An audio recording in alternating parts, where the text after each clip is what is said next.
Hey, so things have gotten worse since we last spoke.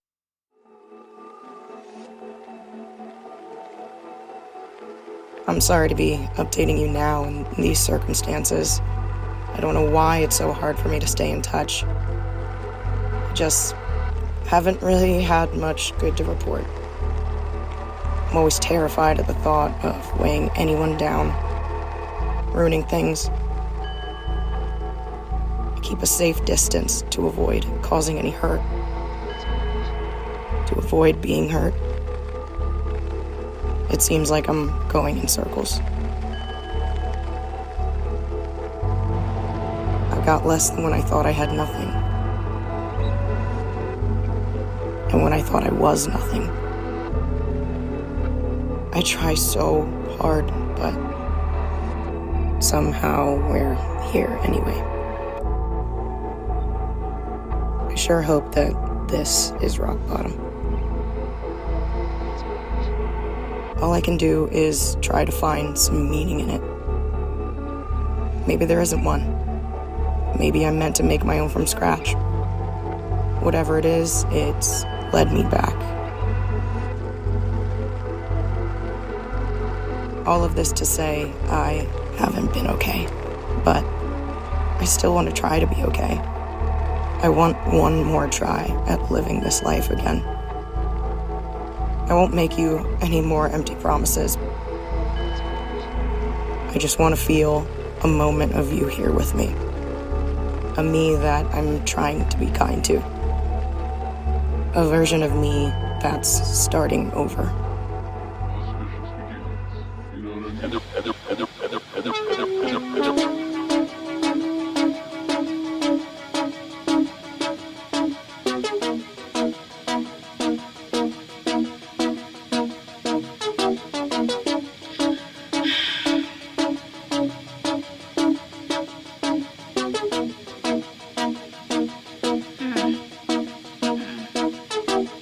I've been moving in backward directions. During astral projections, I plaster my ass on the wall for attention. I need faster connections, fast as regret. I flash from the gems is if I didn't care what my friends did. Friends I pretend wanna end when you get big. Get slick, get quick, wanna spend shit. End with a sniff or a hug or rejection. I can't handle rejection. Damn the reflection. Damn no one gets it. Should I be kind or reminded of weak? So I form up behind every week. I'm the shine when the guys take a peek. I cry from my eyes to my feet. Stairs to the street till the gutters to the sea. When I mutter in my sleep, I say mother never weep. My butterfly flutters till she shudders when she sees another motherfucking tryna wonder where she be. Wonder where she be. Thunder in my teeth, spit natural disasters. God told me cat, don't mess with the pastors. You're testing the masters, so guess what the fact is. My ex was a bachelor. Next gonna get big checks from the sets. Next from the dancers, sex from the models. Hennessy is cursed and one hex on the bottles. Swear on my life, I always try, but in my eye, I can fly. Sigh. Better luck next time. Better luck next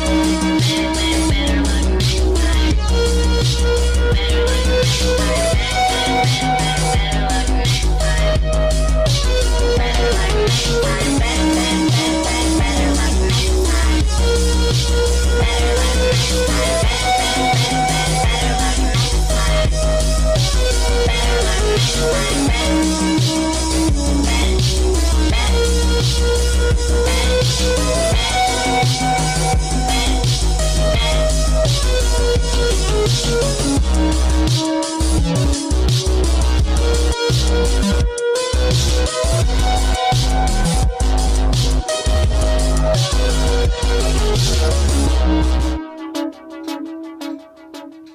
Hi there.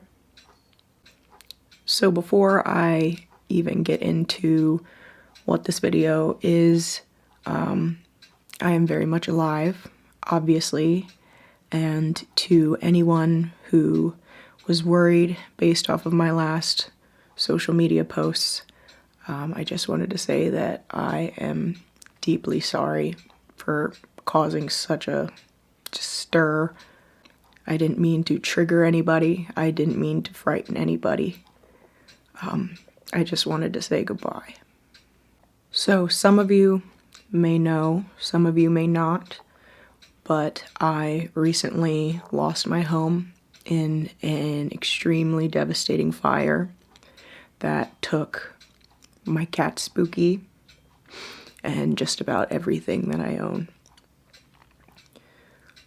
My other cat Ghost made it out, and I am so grateful to have my little boy, and that the grief of this isn't doubled. As far as things go, all that really survived is this camera that I'm filming this on. Some friends found it in a camera bag underneath some insulation, and it was in the furthest room from the fire, and that's the only reason I have it. Also, some of my more impractical things, like my costumes and clothes that don't fit anymore that I had in storage. I've never been through something like this before. I've been through a bunch of stuff, but I've never been through something like this before. And it's been raw, it's been heavy, it's been overwhelming, it's been pretty impossible to process. None of it should have happened, and none of it was meant to happen. I only just wanted to take a long sleep, and my posts were partly so that my animals would be found fast and alive, and so that I would be found. A lot of people think that those two things are intertwined, understandably. What are the fucking odds? But I also feel confident in the content of my character that anybody who knows me would know that I would never put anyone else in danger, no being. I love my babies. I care for my neighbors. I would never do anything that would put anybody else at risk. All I wanted was to go to sleep. And the fire actually interrupted that. I saw flames and I immediately snapped back from the void, and my entire priority just became protecting everything around me, everyone around me. I couldn't think about how sad I was in that moment. I couldn't find my animals in the smoke. I couldn't really see anything. My phone was in the room, just blocked by just wall of flames, so I couldn't even call for help. Everything went up so fast. I've never experienced anything like this, so it was just, all I could do was just throw the doors open and run. I've never experienced a fear like that in my life. There's nothing. There's nothing that I can compare that to. I was screaming, I was banging on the door of everybody around me. And I'll be real, I cannot get that moment, that terror out of my head. It just keeps replaying. People keep trying to comfort me by seeing it as a sign that there's a reason in all this, that there's some kind of message, that there's some kind of divine intervention that happened there, that all of it was to stop me from my actual intentions, which it did. And I appreciate what people are trying to do when they say all those things. I understand, but I'll be real, that's something that I don't think I'll be able to accept. I can't accept that. If this is some kind of divine intervention, some kind of entity that wanted this to happen, then it's a vile one. To take another life in exchange for mine. I don't think that's fair. I don't think that's fair to that baby who could have done nothing to deserve that.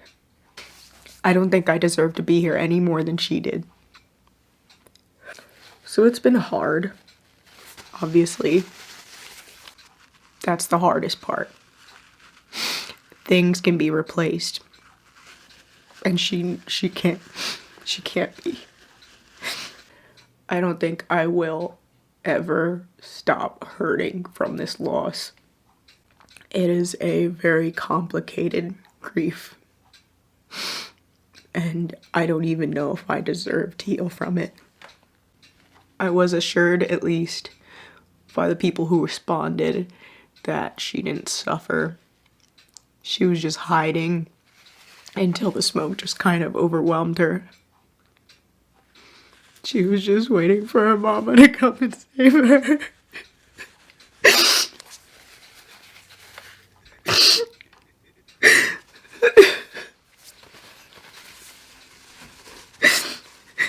And I wish I could have.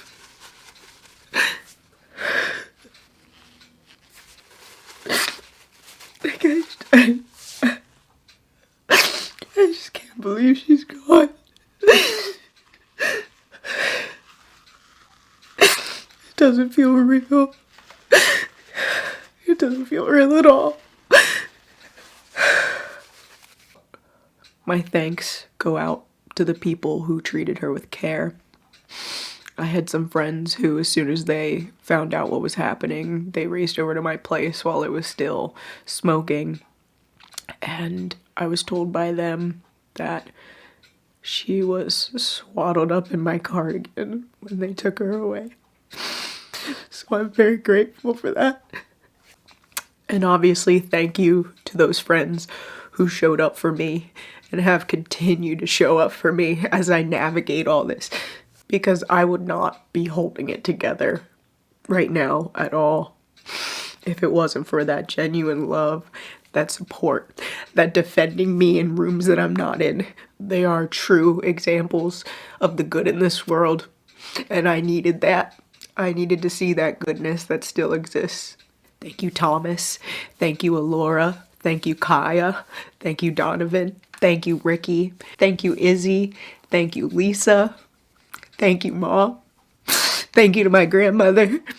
I know there's a bunch I'm missing because it has been so much, but just to everyone who showed kindness, who showed concern, who wished me the best, who prayed for me, who helped in any possible way that they could. All of you are incredible, and I feel so fortunate. I was not expecting such a flood of love, but thank you for giving me so much motivation to keep going. Thank you, obviously, to all the first responders who put everything into stopping that fire, for protecting all the people around me. I am so grateful that nobody else was hurt in this. I'm totally fine physically. I just had like surface level stuff from just frantically trying to stop it all. I had blisters on my face that healed really quickly. My eyelashes burnt off. The ends of my hair burnt off.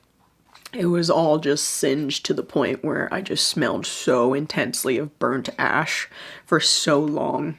And it was like I was still in it. I was just shedding burnt chunks of it all over the hospital every time I touched it. I had been saying for 2+ years now that I wanted to shave my head again. I just wanted to be free of it, and people kept looking at me sideways. I guess some people can't imagine just cutting off 11 years at once. But I just felt for all that time that I needed to do it. Every note I've ever left, I asked that my head be shaved. It was just really important to me, for whatever reason, that I would just be free of it. I just wanted everything lifted off me in the end. I kept pushing it off and pushing it off for this right moment that I had in my head that was never gonna come. I was doing that with just about everything in my life, just waiting for this perfect moment, waiting to be better. But the reality is there is no perfect moment. There is no perfect healing. That's something that I've had to learn this whole time. Like, since you guys have seen me last, I've been doing therapies, everything that I can. I wasn't just going at this raw. I was trying to find help, and I kept hitting a lot of roadblocks, but I was giving it my all. And this is not just for me, but for everybody. Healing is not a straight line, and you will never be perfect. But you can be better. You truly can be better. So now was the moment, because I decided it so. I felt like there was so much pain held in it. And now with everything that's happened, that has been multiplied by 1,000. It was time to let it go, and I already feel like something was just released. Whatever you believe in, energies, whatever. Everything. Not everything. But some of that pain has dissipated. I guess just in the sense of things that I was holding on to the same way I was holding on to it. I'm not bound to it anymore. So that is why I did this in this video, and I'm looking forward to growing, not just my hair, but all of me. I can't change any of what's happened, but all I can do is just keep pushing forward. And they say the only way forward is through. I may have lost so much, but what I still have is the love around me and the tools to create. And I'm not going to squander that anymore. It's time for me to start over. Whether I wanted to or not, that's what's happening. Sorry for crying so much through all of this. I don't know if that's something I should be saying sorry for, but either way, I was not expecting to be this hysterical. But y'all are getting me raw, off the cuff, because that's just where I am at right now. I don't really have control over it. So with all of that said, I know I said it a million times, but thank you from the bottom of my heart. Thank you for just being here with me right now, because it means a lot. So until next time, bye guys.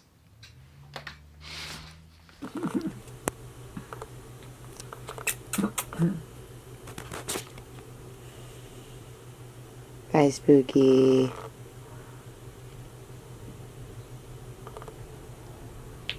Hello, Spooky.